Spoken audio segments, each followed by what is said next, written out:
Before Northridge, I wasn't brought up in a church. Didn't have hardly any background.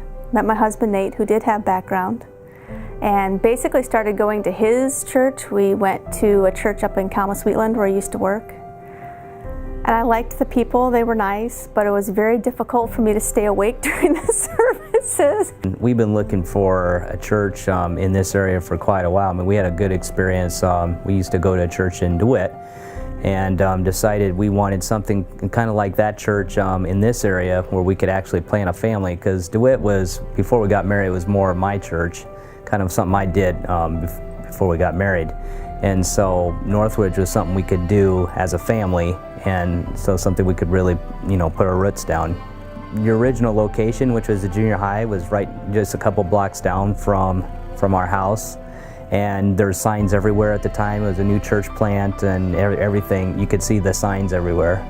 And I remember reading the North Scott Press. It was around Mother's Day, and I saw the ad in the paper for Northridge. It's like, we need to go here.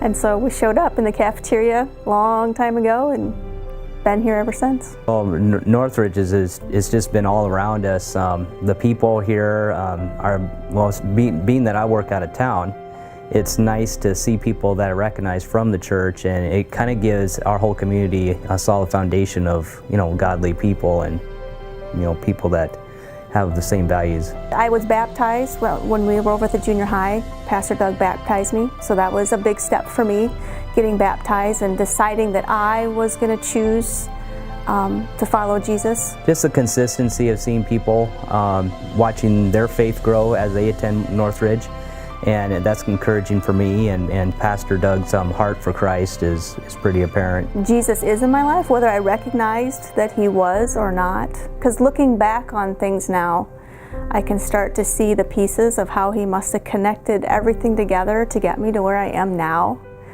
And I wouldn't say that they're large, ideas, but there's small aha moments when you make the pieces and you think of all the people that had to be in that journey to get you to where you are now. And different friends and just different people that at the time seem so random and you don't even make any connection, but now you look back on it and think, that's how I got here.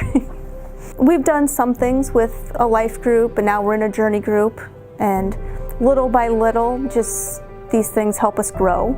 I think it's always been impressive that Northridge has a mission statement, and they go out and they literally have a goal. You had the map and the targets for who you wanted to affect and how many more people you wanted to affect. So it's just a very forward-thinking church. I think it'll be nice for us to have an actual church building, a place where we can stay, because we've been in a lot of different places, and that was cool that we did that. We set the church up, we tear it down, and we move to different locations. And I know Pastor Doug and other people in the church have a big vision of plans. Once you have a property and it's yours, things that you can do with it. It's not so much about the property, it's about the people that are around you, the community that's around you. But at the same time, it's nice to have a place to call home. And so having it, developing it, seeing what we can do to interest people, to bring them in, spread Jesus' love all around.